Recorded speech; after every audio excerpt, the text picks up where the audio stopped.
Okay, can I call the meeting to order? Who am I missing? Deputy, where are you? Who's that? Councillor Harris? Calling Councillor Harris and calling the deputy. Okay. Should have the. Okay, I've got one. Just waiting for the deputy. Councillor Killen. Okay, folks, before we get started, I just want to mention we have Councillor Killen and Beatrix coming in virtually, as well as Councillor Norton coming in virtually tonight. The deputy will be right in, but I'm going to call the meeting to order, and I'm going to pass over the land acknowledgement. We'll start our meeting, as we always do, with a land acknowledgement, and tonight Councillor Darling's going to read that for us. So Councillor Darling, over to you.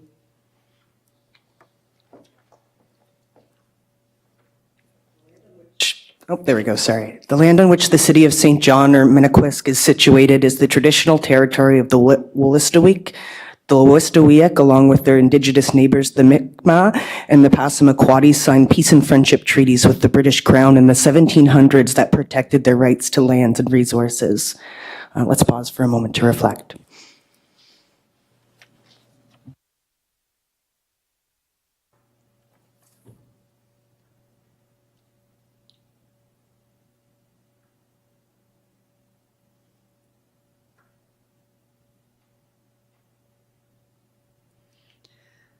Okay, can I ask everyone to please stand for the national anthem?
Nice jersey up in the media booth there.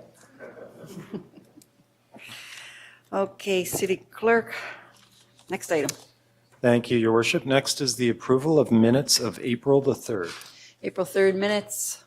Councillor Sullivan and Councillor Harris on the question. All in favor? Opposed? Motion carried. Next item, City Clerk. Next is item 2.2, approval of April 7th minutes. April 7th minutes. Councillor Sullivan and Councillor Radwan on the question. All in favor? Opposed? Motion carried. Next item. Next is the approval of the agenda, and there are a few additions. Item 17.1 would be an addition from Committee of the Whole with respect to license agreement at 100 Boar's Head Road. 17.2 is a lease renewal for H&S Meats. 17.3, boundary alteration request. 17.4, asphalt resurfacing 2025. And 17.5, St. John Energy FCM loan agreement. In addition, there's a request to rearrange the agenda so that item 11.1 would come after consent, and then item 12.1 would follow that. Thank you. Moved by the deputy, seconded by Councillor Darling on the question. All in favor? Opposed? Motion carried. Next item, City Clerk. Next is disclosures of conflict of interest, if we have any. Conflict of interest, not seeing any. Next item, City Clerk. Next is consent agenda. Deputy, over to you, please. Thank you, Your Worship. I would move 5.1 through to 5.8, please. Take a seconder on that. Thank you, Councillor Stewart. On the question, Councillor Radwan, over to you. Mayor, just quickly, I wanted to highlight that there's a long list of road construction in here. It's really good to see McLeod and McLaughlin, so thank you to staff for listening to some residents' concern. The Glen Road, Heatherway, all kinds of roads on there, so you might want to take a look at the packet tonight, see what's coming up. Thank you very much. Items 5.1 to 5.6 is Mr. Mike Baker's here tonight. It's your show on the consent agenda for questions. All good. So I'll call the question. All in favor? Aye. Opposed? Motion carried. Next item, City Clerk. Next would be item 11.1. Over, no. All right, go ahead. Item 11.1 is a submission from Councillor Sullivan, and it was deferred from the previous meeting, and its title is Internal Audit of Winter Management Plan. Councillor Sullivan, over to you. Thanks, Your Worship. The motion is a council request that the Finance Committee add an internal audit of the city's winter management plan to its list of internal audits. The Finance Committee is asked to consider this request at their next meeting. Seconder. Oh, Councillor Lowe. Thanks. Okay. Just briefly, Your Worship, we have spoken about this a couple of times, but just to take the focus and skills that we have with our internal audit crew, to see if there are any efficiencies, changes, or anything that might recommend to improve our winter management plan. Okay, sounds good. So basically, this is a referral motion over to the Finance Committee? Okay, no discussion on a referral motion? You're good? All right, I'll call the question. All in favor? Opposed? Motion carried. Next item, City Clerk. And next is 12.1, process change for Planning Advisory Committee meetings. I'm sending this over to Commissioner Poffenroth for the introduction, please.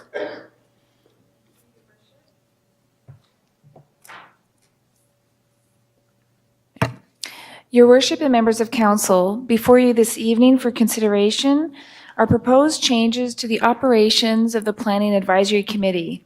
The proposed changes would limit the use of public hearings to only those planning applications for which the PAC is the designated hearing body. These changes would ensure that our planning processes align with the requirements of the Community Planning Act and best practices from other New Brunswick municipalities. I'll now turn it over to Jennifer Kushner, the Manager of Community Planning, for the staff presentation. Thank you, Commissioner. Your Worship, members of Council, I'm pleased to be before you this evening to go over something that staff has been working on for a period of time. We have spent a period of time really looking and reflecting on our existing processes. We're always looking for opportunities to update them to reflect best practices, and as well to make sure that we're being as efficient with our time and resources as possible. So before you, we are proposing a process change for the way our Planning Advisory Committee operates regarding really engagement and interaction with the public. What we are requesting is to direct the Planning Advisory Committee to limit the use of public hearings to those planning applications under which they are the hearing body. So essentially, they currently have public hearings or opportunities for the public to speak for every single application that comes before them. And there is a framework established by the Community Planning Act and best practices established across New Brunswick from our neighboring or comparable municipalities. And this would be an opportunity to refresh our process to better reflect the intention of the Community Planning Act and what other communities are undertaking currently. With this change, there are a few main things. We would align our process with the requirements of the Community Planning Act, or the CPA. We would eliminate duplicate public hearings that are currently being conducted by PAC for those applications that also come before council for a public hearing as part of the legislative process. And as well, it would allow us to really align with the best practices we're seeing across New Brunswick and how other communities approach this component of their planning applications. The CPA does establish all of the legislative requirements that we must follow, and it really establishes the framework for the role of council, the role of PAC, and how certain requirements for engagement are meant to be undertaken. The CPA authorizes and establishes the Planning Advisory Committee as a technical body, and it does provide that requirement for them to provide technical advice, written advice to Common Council on different planning applications where they have an advisory role. So this would be municipal plan amendments or rezonings. And they also provide them the ability to render decisions on applications in which they have jurisdiction. So that would be a PAC variance or a similar or compatible use. Within that, the Community Planning Act also prescribes a certain framework for when public hearings are required. Public hearings are really a function or an element of bylaws. So when you are adopting a bylaw or amending a bylaw, there's often a requirement to hold a public hearing with applicable notification so that the public can provide feedback on that. And with that, the goal is that that feedback is being provided directly to Common Council, who is the decision-making authority on that, so that you're hearing all that feedback, as well as any written feedback from those who are maybe not comfortable presenting, in order to make the best decision possible. And it really establishes the public hearing in that component as a function of council. So they are required to have a public hearing as part of a bylaw amendment or adoption of a bylaw, and it's council that's required to hold the public hearing. As well, the CPA, because the CPA really frames out a lot of things, it requires you to request feedback from PAC. And this is written feedback from them when you're considering amending a bylaw or adopting a new one. And it does not especially lay out a framework for PAC to then have additional public feedback being collected as part of their process, as the CPA really envisions that component laying directly with council. The goal there is we want council to hear all the feedback and not have scenarios where maybe PAC hears some feedback and then people don't show up at council or vice versa. Within this, PAC is the approving authority for some components, and they do have the role of having the ability to notify landowners and to provide them an opportunity to provide public feedback. In this case, it's traditionally been in written format as well as verbal. So for those who wish, they can provide something in writing, or if they're comfortable, they can participate verbally. And with that, we do send notification to property owners within 100 meters, which we use for all of our applications that go to PAC and the ones that come to council as well. As part of this, in addition to what the CPA lays out, we did have conversations with the provincial government and some of our colleagues in other municipalities. And the province actually took our question and developed, they did a bit of surveying to find out what 8 municipalities across the province are doing. 6 of the 8 do not hold public hearings at PAC, and that includes the city of Moncton. Of those 8, 2 of them hold public hearings for each application that goes to PAC, and that is ourselves and Fredericton. And I can also indicate I did some research and looked at our neighbors in Rossay, Quispam, and Grand Bay Westfield, and of those, they all pretty much fall in line with that 6 out of 8 municipalities. I made myself a note. So Quispam CIS does not have any public hearings at PAC, but they do have letters come in and they allow the applicant to answer questions. Rossay does the same thing. And Grand Bay Westfield allows people to speak on applications that are under the jurisdiction of PAC. So for bylaws and things that go to council, they all fall in line with the approach that the City of Moncton and those groups are taking. With this, there's a couple of charts that kind of break down the current process and what's being proposed. With this, our municipal plan, any amendments or adoption of our zoning bylaw, as well as our secondary plan and Section 59 conditions, would still go to PAC for written feedback. We would allow people to submit comments in writing, and we would have the applicant available to answer technical questions. But we are proposing that the public hearing component would lay solely with Common Council for those applications. And then for the applications that really fall under PAC's jurisdiction, so the variances, similar compatible conditional use, we're proposing that the public hearing component continue, provide people an opportunity to provide feedback directly to the decision-making authority. And then with the odd LPP release or subdivisions that involve street vesting where they ultimately come to council, we are considering allowing moving into the direction where no public hearing occurs and written feedback is submitted by members of the public, with the applicant being able to answer questions.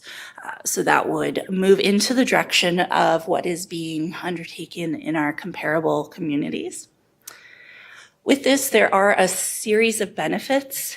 Not only would we align with the requirements of the Community Planning Act and best practices, but as well, we'd be eliminating those duplicate public hearings. So for members of the public, it would enable them to really focus their time and energy on a single public hearing where they're focusing really preparation and the time investments that's required.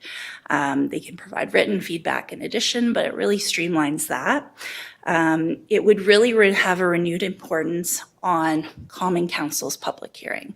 We want to make sure that people understand that as the decision-making body, feedback really needs to be directed to members of council through the process so that you can hear everything that's being relayed, rather than, maybe thinking, well, I presented at PAC, I should be good. I don't need to do it twice. This will still ensure that feedback is collected for all of the applications that we take, but is really much more focused on who is hearing that feedback and incorporating it into their decisions. As well, this would allow applicants to focus their energy on answering a lot of technical questions at PAC, as opposed to maybe really being prepared to handle anything and everything that might come up. With PAC being a technical body, the focus should really be on the technical components of the application and those discussions. It'll refocus PAC as a technical body and will provide us with the ability, with a more streamlined agenda package, to actually integrate technical training into their agendas, their regular meetings, so that they feel better prepared to assess applications, have a better understanding of some of those components, and really feel like they're being supported in their role as a volunteer in this community. And then as well, a big thing for us is we would be able to review and assess more applications on each agenda.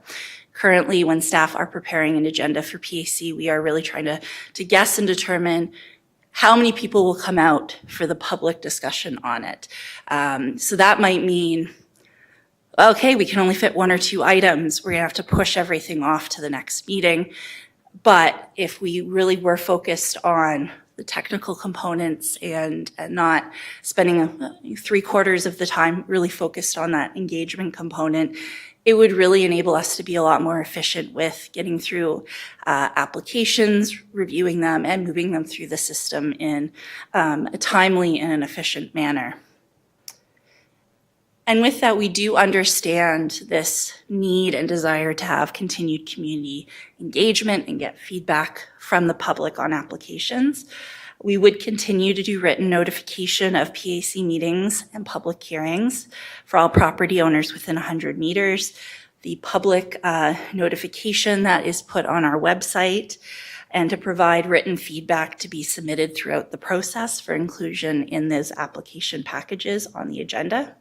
But as well, we'll be researching and identifying other opportunities to really improve our engagement on these applications. And this can include, developing a standardized comment form so that people have an idea of what kind of feedback might be really beneficial to receive. Could be specific themes depending on the type of development proposed.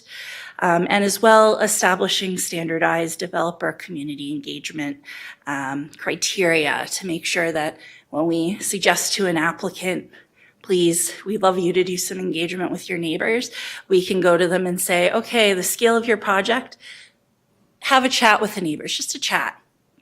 Let them know what's going on, have that discussion. But for a bigger project, to provide them with more supportive framework of what would be more suitable so that they can come to council and PAC and say that they've had those discussions with the neighbors. If there are high-level items that can be addressed, that they have that opportunity to discuss them and incorporate them. And with that, we are requesting that a letter be sent by Her Worship on behalf of council to PAC to direct that these changes be made and to help us, I think, align with those best practices that we see in our other neighboring communities in the province. Thank you so much. I've got a question from Councillor Harris. Over to you, Councillor Harris. Yeah, thank you, Mayor. Does the Community Planning Act specifically require municipalities to have a planning advisory committee? Yes, so the CPA does have a requirement for a municipality to establish a planning advisory committee and to seek written feedback on certain items and to give them jurisdiction on decisions for certain types of applications. A lot of, though, what designates what requires public hearings or what requires what certain specific authorities lie with PAC come from our bylaws, don't they?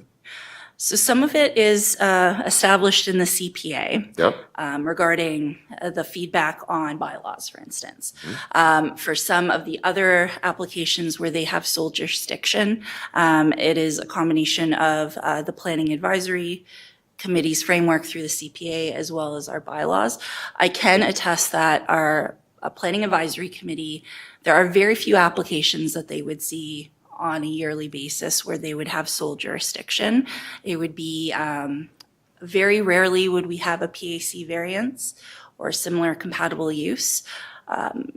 We are very, very fortunate that a lot of those uses have been given to the authority of the development officer so that we are not taking a lot of those applications forward the way maybe other communities might. Okay.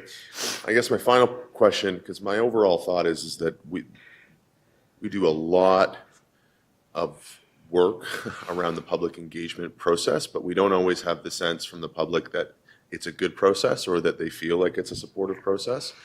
So from a critical lens, I look at this and I say, what's going to change here? Are people going to see these changes or experience these changes and provide a better feedback to say, yeah, this is a superior process.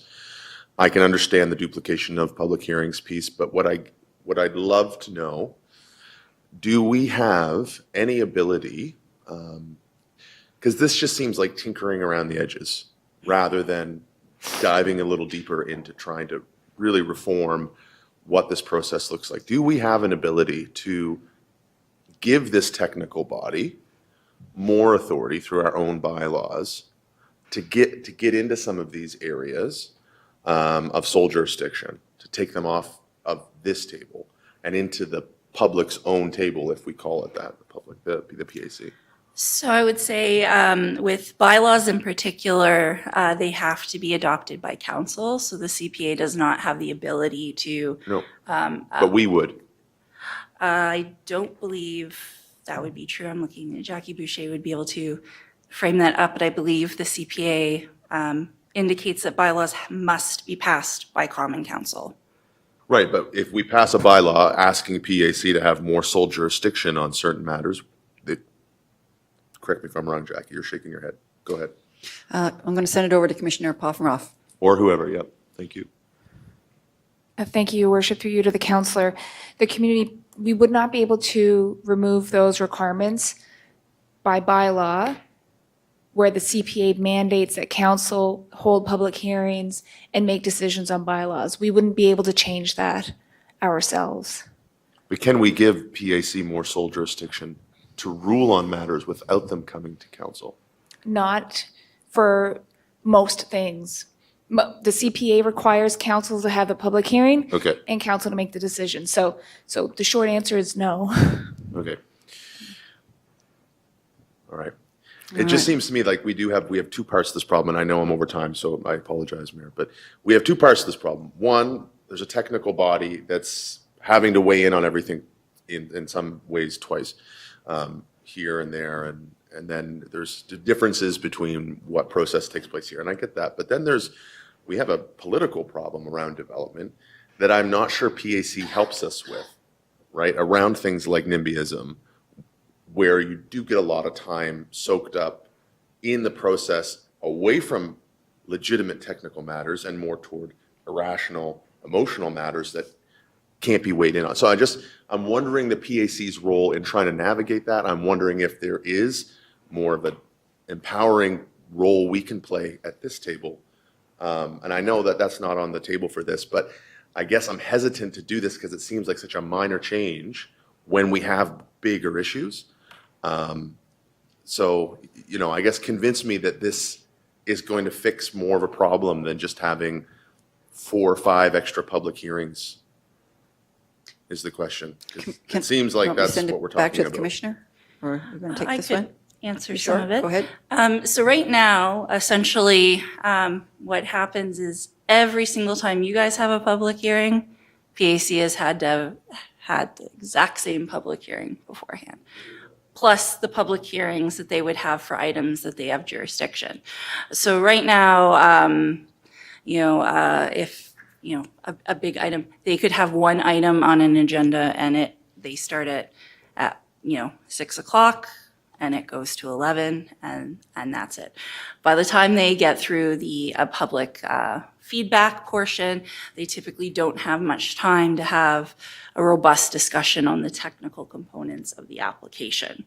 And, we don't want to be in a position where we're tabling items because they don't have enough time to have that discussion and then have to reschedule public hearings that are before council and push off that process. By removing those extra public hearings, we would be down to, at the most, maybe 1 a meeting. It might be 6 the entire year, depending on the types of applications we get. So it would take meetings that might otherwise, run from 6 till 10 or 10:30. Instead, they could get through those items and really focus on the technical components.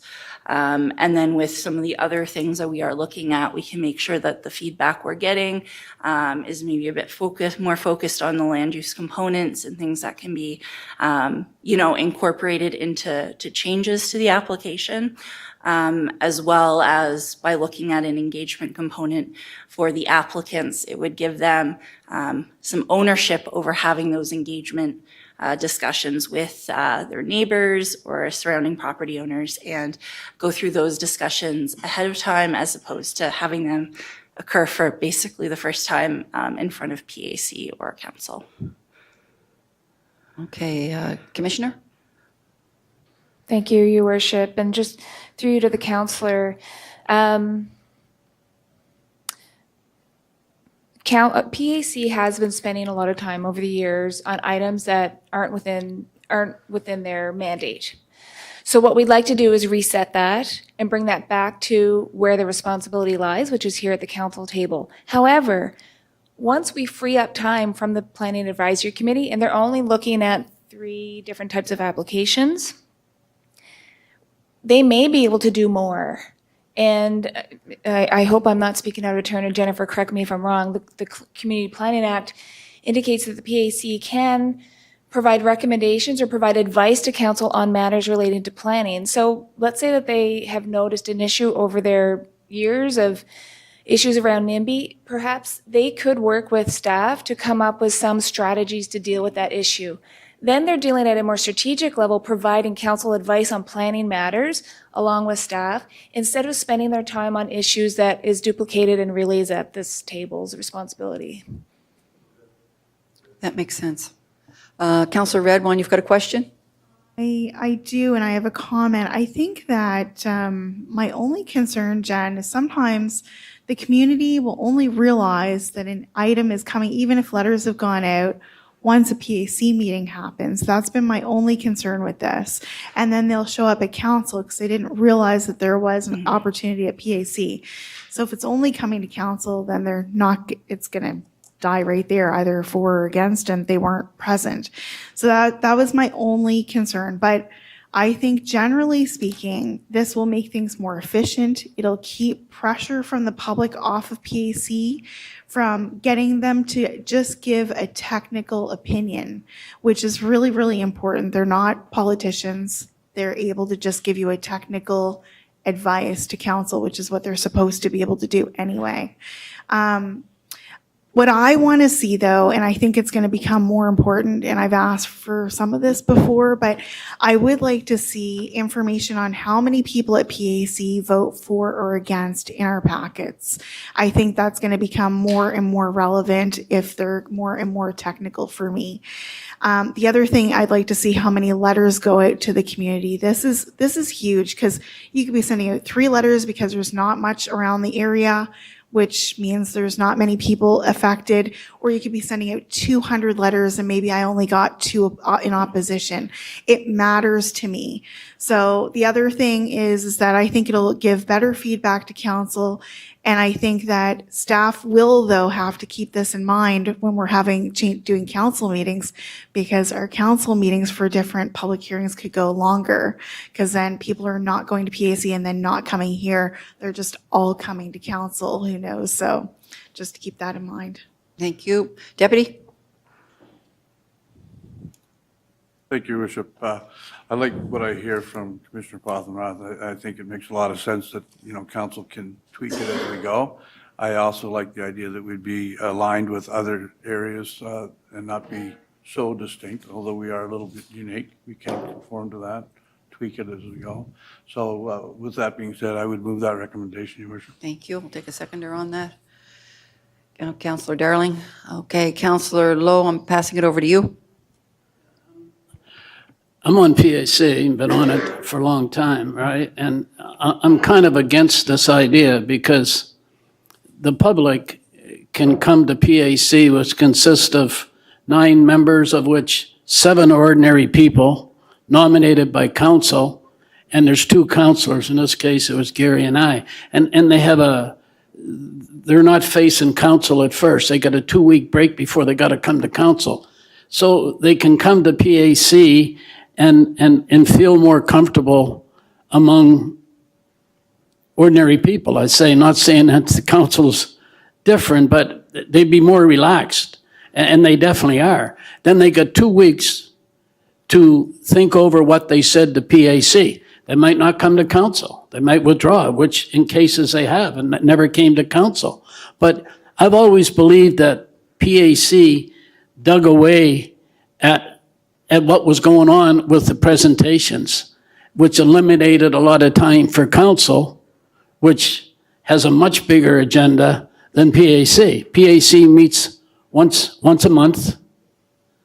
And recently, I've seen us sit at 6 o'clock and be out at 20 after 6.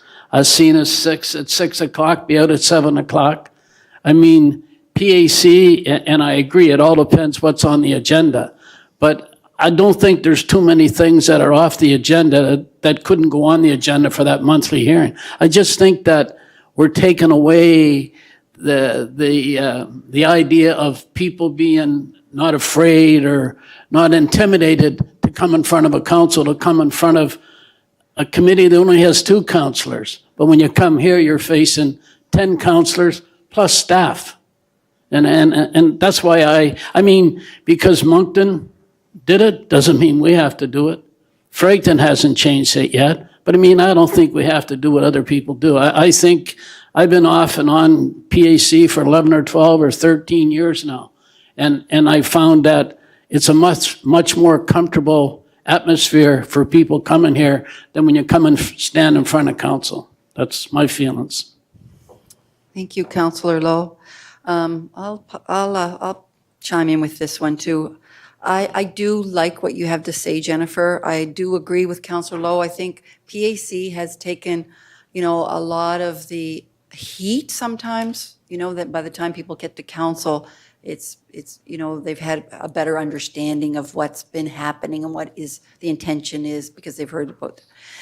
But then I agree with John, because I say, well, how do you wring the best value out of PAC, and how do you get them on board if you're keeping them full of, doing public hearings? How do you get them to help restructure, your planning as you go forward? Because they are on the ground and they do have that close proximity to people more than council probably does. And so they've heard things over time. They know what they're talking about. They know how to improve the system. So how do you get them on board for that? And can we increase the number of applications? Because that's what we're trying to do. It goes along with our growth and trying to grow our tax base by 3%. So how do we do that? We just need to enable the PAC to do the best work they can. And not do duplicate work. So I would be supportive of it. I do like what I heard. So, and I think we have a mover and we have a seconder on it. Yes, we have Councillor John seconding. So I don't see any more questions. So I'm going to, nobody on line up there. So I'm going to call the question. All in favor of the recommendation that Jennifer had up? Aye. Okay. Opposed? Councillor Lowe, motion carries. Thank you. Next item, City Clerk. Thank you, Your Worship. Now we will go back to members' comments, item 6. Members' comments, item 6, please. Councillor Radwan, you're up first. Thank you, Mayor. I just wanted to mention a couple of things. Mr. Olivier Bergeron, unfortunately, didn't make the top 14 at the Idol, but he got to the top 20. It was a pretty proud moment to see a New Brunswicker there singing on American Idol.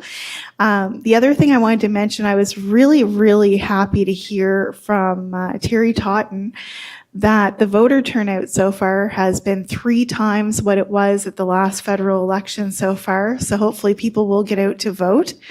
I've had a lot of people asking me, like, what should I do to figure out who to vote for? Well, there's all kinds of things that people can do, but they've had the leaders debate. Human Development Council had a debate. It's on their Facebook. You can take a look at that. You can take a look at platforms. You can get a hold of campaign headquarters and ask your questions. But most important thing is to get out to vote. Thank you, Councillor. Councillor Stewart? Thank you, Your Worship. I just wanted to let everybody know on council and anybody who might be paying attention tonight, the Pro Kids Gala Dinner is happening again this year, June the 5th, Trade and Convention Center. It's a big deal. It's a big fundraiser. We are looking for sponsors. If anybody knows a title sponsor that they think might step up, other than the ones we've already contacted, it would be great if you could reach out to them and make that initial introduction. Also, we're looking for some auction items, some large ticket, something that would bring some good money. Auction items, as we are going to have a live auction.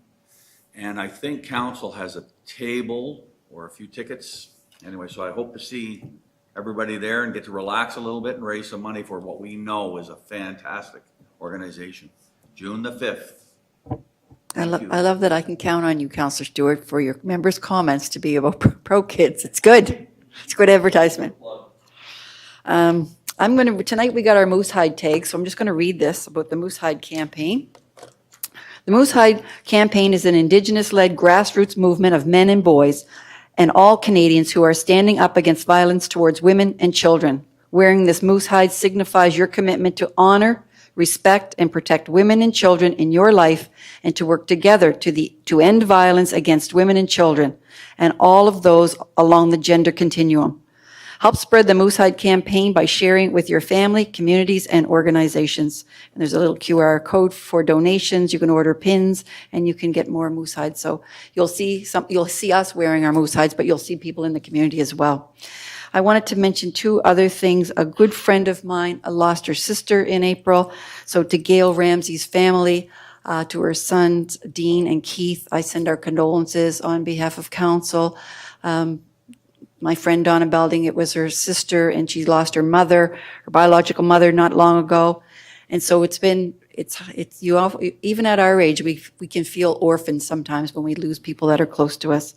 And the other death that I wanted to bring to your attention was Luke Buston, and you would probably remember him. He's the son of Bob and Debbie Buston. They ran Buston's Furniture on Germain Street for a long time, 42-year-old. And he had a battle with cancer. So that's a difficult one for parents because it's a wound that doesn't get healed and it leaves a void in your life forever. So, so thinking of them and sending our condolences as well. Okay, next item, City Clerk. Thank you, Your Worship. Next, we have proclamations. The first one is 7.1 on your agenda, and it's GBS and CIDP Awareness Month. Okay.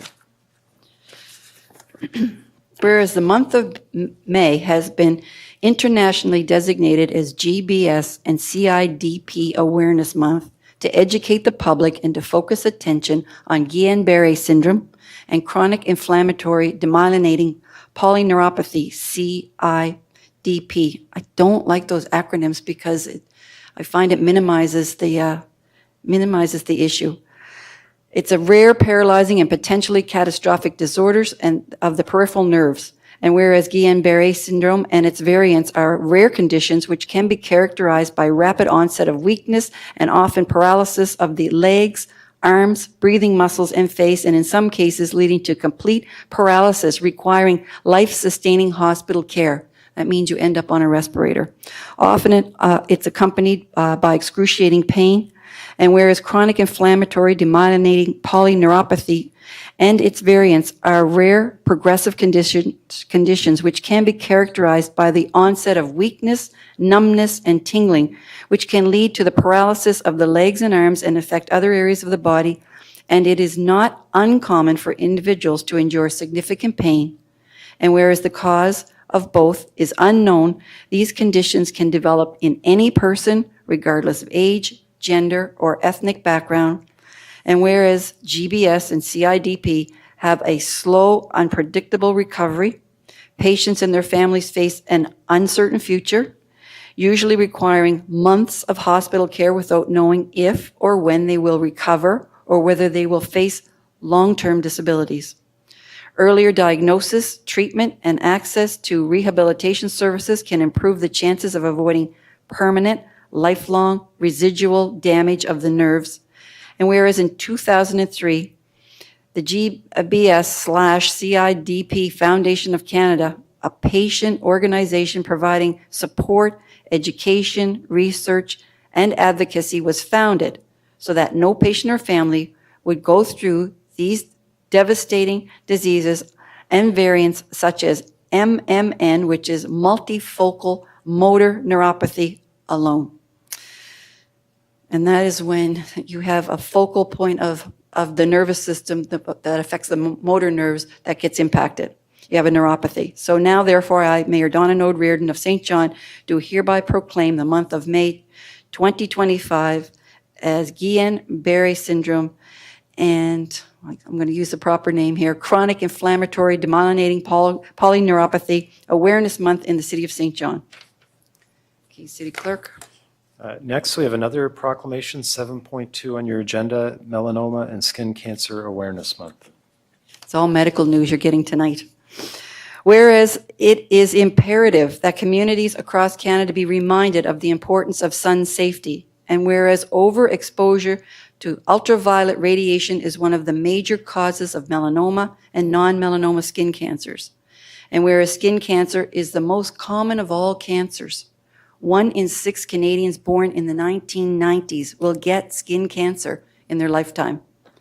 And whereas many people seek sun without taking the advisable precautionary measures and are unaware that any darkening of skin color, including a tan, is indicative of UV damage, and whereas skin self-examinations should be performed on a monthly basis, as skin cancers are highly treatable when detected early.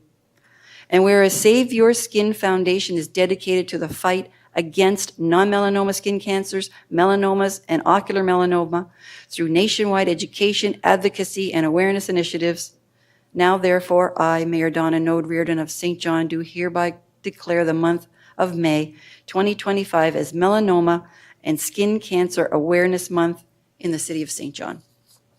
Next item, City Clerk. And the final proclamation is 7.3, World Press Freedom Day.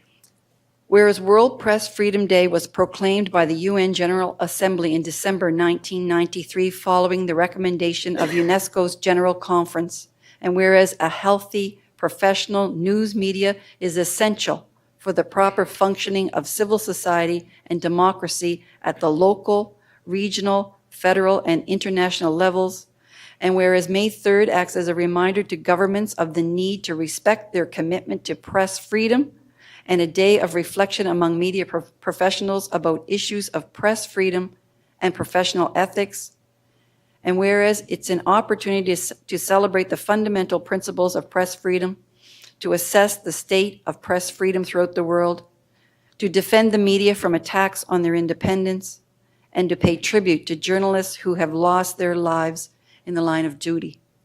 And whereas the City of St. John is among at least 29 municipalities home to 13 million people in 9 provinces across Canada that have passed motions during the past 2 years voicing support for journalism in aid of democracy.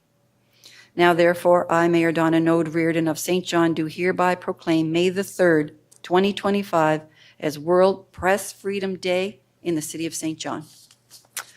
Okay, City Clerk, next item. Next is 10.1, consideration of bylaws, and it's for a curbside recycling for apartment tenants report with a first and second reading of the bylaw. Okay, Director Councilor. Okay, I'll get I'll get Director O'Reilly to come up and. Director O'Reilly, I'm passing this over to you for the introduction. Oh, there you are over there. Thank you, Your Worship. So, Your Worship, members of council, it's fitting that on Earth Day, Common Council has the opportunity to increase the recycling opportunities for more residents in St. John. So as council is aware, we introduced WasteWise a couple of years ago. Introduced curbside recycling, as well as caps on the amount of garbage people can put out for single-family homes and apartment dwellers up to 4 units. During that process, members of council have repeatedly requested the staff that we provide the same opportunity to dwellers in large apartment buildings, of course, with the coinciding of the loss of the central blue bins. Well, tonight's the opportunity for council to start to allow that to happen. So there's a company within New Brunswick, Circle Materials, that have taken over the extended producer responsibility program for paper and packaging, including curbside recycling, and they're getting in the business now of collecting recycling at large apartment buildings. So they have a current registration process open where apartment owners can register so their tenants can have access to that curbside recycling. And so there's a bylaw amendment before you this evening for first, second readings, third reading in a couple of weeks' time, to require apartment owners to register for that service, to provide that opportunity directly to the tenants of those larger buildings, and to provide the space on the site for Circle Materials to provide the recycling totes on site. So if there's any questions, I can take those. Otherwise, can turn it back over to the city clerk to read off the necessary bylaw changes. All right, before we do that, Councilor Radwan, you have a question for the director? Just quickly want to say thank you to Director O'Reilly, and I encourage everybody to encourage your landlords to sign up for this. It's wonderful. A lot of residents have been waiting for this, so it's great to see that they'll be able to recycle. They really did. A lot of people did end up missing the blue bins because they wanted to recycle, so this is going to give you the opportunity to do it again. Thank you. City Clerk, I'm going to get you to give us the 2 motions required, and Councillor Ogden's ready to Thank move you. the first one. Yes, so in this case, we require approval of first and second reading, so 2 separate motions. All right, so we'll take a motion to approve first reading by title. Councillor Ogden and Councillor Darling on the question. All in favor? Opposed? Motion carried.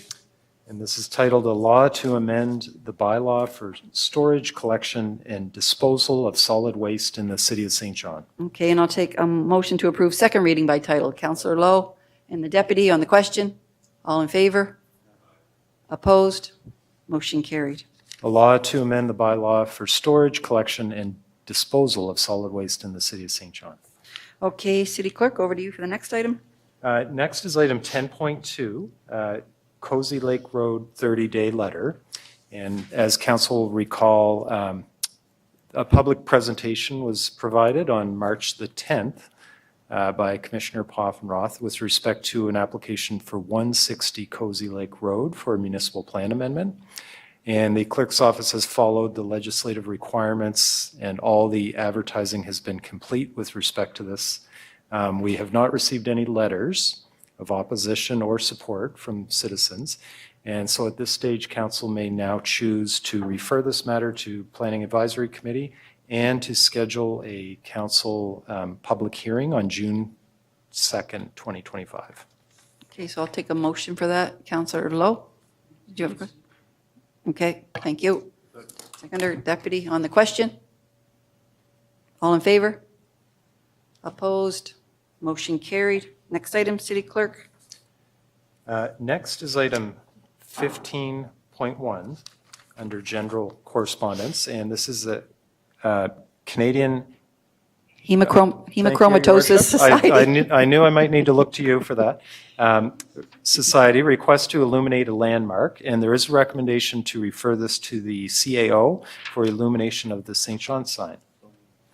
Deputy's moving that. Councillor Darling on the question. All in favor? Opposed? Motion carried. Next item, City Clerk. Next is a citizen letter with respect to Lorneville land redesignation for the proposed Spruce Lake Industrial Park expansion. There's a recommendation to receive for information. Take a motion on that one. Deputy. Councillor Darling, Councillor Radwan on the question. All in favor? Opposed? Motion carried. Next item. Item 15.2 is a letter with respect to Lorneville Community Liaison Committee Task Force, a letter to council, and there's a recommendation to receive for information. I'll take a motion to receive for information. The deputy. Councillor Darling on the question. Councillor Harris on the question. Any validity to referring this to the community's own task force that we connect with? That was a go ahead, CAO. Because we have a task force that connects. Correct, yeah, yes. Counselor, we do have a task force. They do have a copy of this as part of the kit. So Okay. essentially, that is what we're doing, is receiving it and including it as part of the committee's I got it. information. Yes, Thanks. thank you. Okay, Councillor Radwan, you have a question? Yeah, Mayor, I'm just wondering if we can confirm when their next meeting is? Just for the general public, when is the task force next meeting? Do we know? If there's any information on it, Brent, that might be nice. Wait, no, the light's not coming on there. There you go. Thank you. There is a meeting scheduled for tomorrow evening. Okay, good. And following that, we may be in a position to release some information to the public. Okay, wonderful, thank you.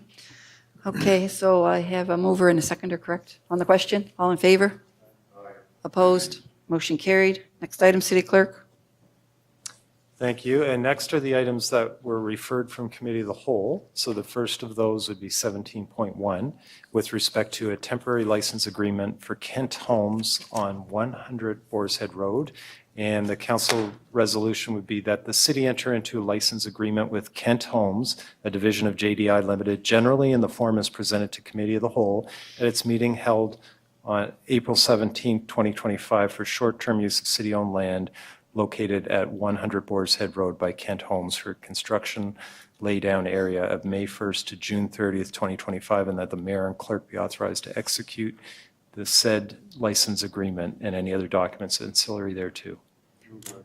Councillor Radwan and the deputy on the question. All in favor? Opposed? Motion carried. Next item. And next is a committee of the whole recommendation with respect to city market lease with H&S Meats. The resolution would be that the city renew the lease generally in the form as presented to committee of the whole held at its meeting held on April 22nd, 2025 for stalls number 12, 13, and 14 in the city market with H&S Meats Uptown Market Ltd. Further be it resolved that the mayor and clerk be authorized to execute any necessary documents. I'll take the deputy. Councillor Darling on the question.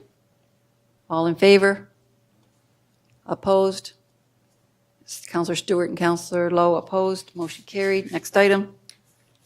Next is 17.3, and another recommendation from Committee of the Whole with respect to Village of Fundy St. Martin's boundary alteration request.